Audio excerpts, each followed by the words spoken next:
Hi బంగారమ్స్. ఇప్పుడు మార్కెట్‌లో ఎక్కడ చూసినా టమాటాలే కదండీ! ఒక్కసారి ఇలా టమాటా పచ్చడి చేసి చూడండి. ఇంకా ఎప్పుడు ఇదే పద్ధతిలో చేసుకుంటారు. నిజమండి. నమ్మండి నన్ను. ఎండలో పెట్టే పని లేకుండా 3 నెలలు నిలవుంటుందండి. నేనిక్కడ అర కేజీ పళ్ళు తీసుకున్నాను. ఇలా దేశవాళీ పళ్ళైతే చాలా టేస్టీగా ఉంటాయి. మీకు నచ్చిన పళ్ళు తీసుకోండి. ప్రాబ్లమ్ లేదు. అర కేజీ టమాటాలకు 20 పచ్చిమిరపకాయలు తీసుకోండి. పచ్చిమిరపకాయల కారం చూసుకోండి. అలాగే మీ కారం కూడా దాన్ని బట్టి వేసుకోండి. కానీ కారం కొద్దిగా ఎక్కువ ఉంటేనే ఏ పచ్చడికైనా బాగుంటుందండి.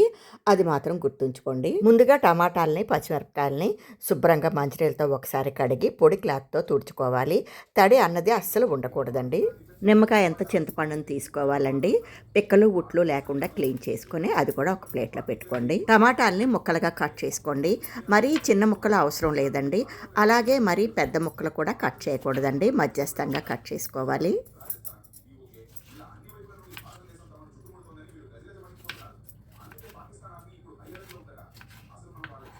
అలాగే పచ్చిమిరపకాయలకు కూడా పొడుగ్గా సన్నగా కట్ చేసుకోండి. అంటే ఒక పచ్చిమిరపకాయకి 4 ముక్కలైతే సరిపోతుంది.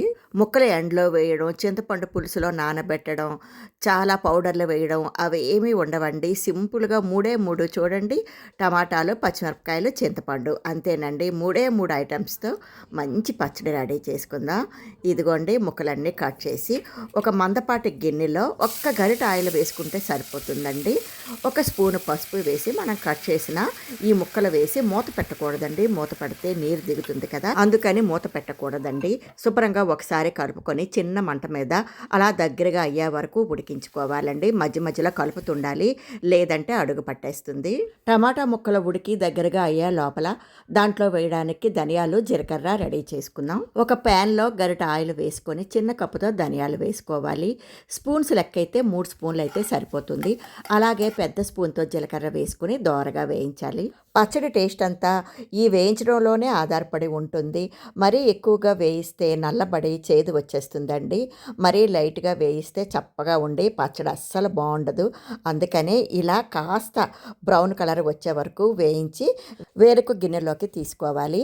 అదే ప్యాన్లో ఇంకొక గరిట ఆయిల్ వేసి 10 వెల్లుల్లి రెబ్బలు దంచి కొద్దిగా వేగాక కట్ చేసిన పచ్చిమిరపకాయ ముక్కలను కూడా వేసి దోరగా వేయించాలి.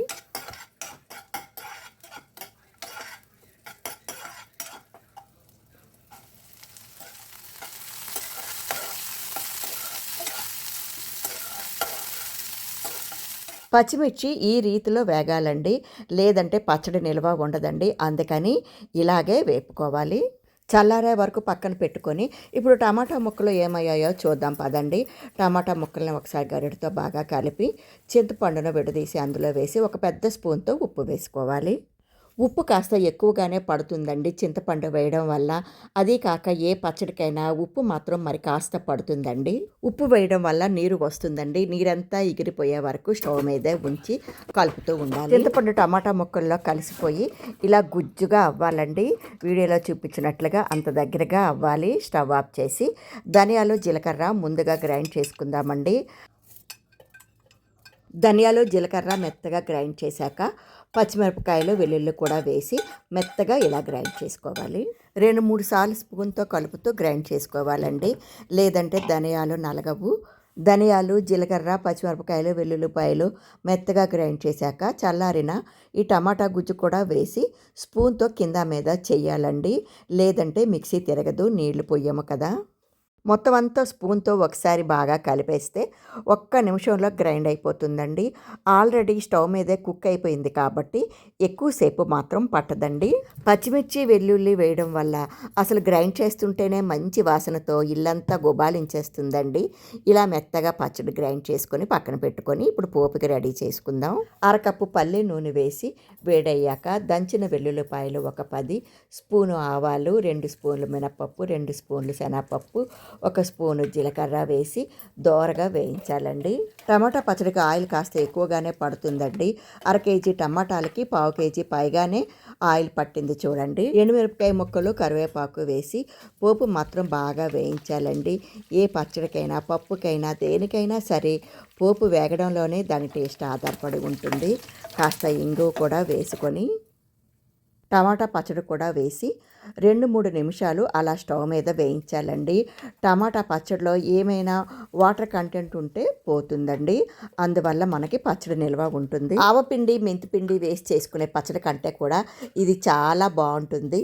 చిన్న గిన్నెతో తీసుకొని బయట ఉంచుకొని మిగతాదంతా ఫ్రిడ్జ్లో పెట్టుకుంటే తడి తగలకుండా ఉంటే కనీసం 3 నెలలు నిల్వ ఉంటుంది. వేడి వేడి అన్నంలో కొద్దిగా నెయ్యి వేసుకొని 1 స్పూను ఈ పచ్చడి వేసుకొని తిని అప్పుడు చెప్పండి నాకు, అబ్బా స్వర్ణ అంటే మంచి పచ్చడి చెప్పారు మాకు అని మీరే అంటారు నాతో. టేస్ట్ చూసి ఉప్పు పడితే ఉప్పు మరి కాస్త వేసుకోండి. ఒక్క అన్నంతోనే కాదండి, దోశల్లోకి, ఇడ్లీల్లోకి, దిబ్బరొట్టులోకి అన్నిట్లోకి కూడా చాలా బాగుంటుందండి. ఉదయాన్నే మనకు చట్నీలు చేసే బెడద తప్పుతుందండి ఈ ఒక్క పచ్చడి ఉంటే చాలు. ఒక 1/2 కేజీ టమాటాలతో ఈ పచ్చడి కానీ చేసుకున్నామంటే మనకి 20 రోజులు, నెల రోజులు పైగానే వచ్చేస్తుందండి. అది కాక చాలా ఈజీ కూడా. చూడండి, ఒక అరగంటలో చేసేసుకోవచ్చండి. ఎంతో టేస్టీగా ఉంటుంది, ఈజీ కూడా. ఎప్పుడు కావాలంటే అప్పుడు ఇలా ఫ్రెష్గా చేసుకోవచ్చు. నచ్చిందా మరి నా పచ్చడి? నచ్చితే ఒక్క లైక్ ఇవ్వండి బంగారమ్స్. మీకేమనిపించిందో కామెంట్ చేయండి. బాయ్ బంగారమ్స్.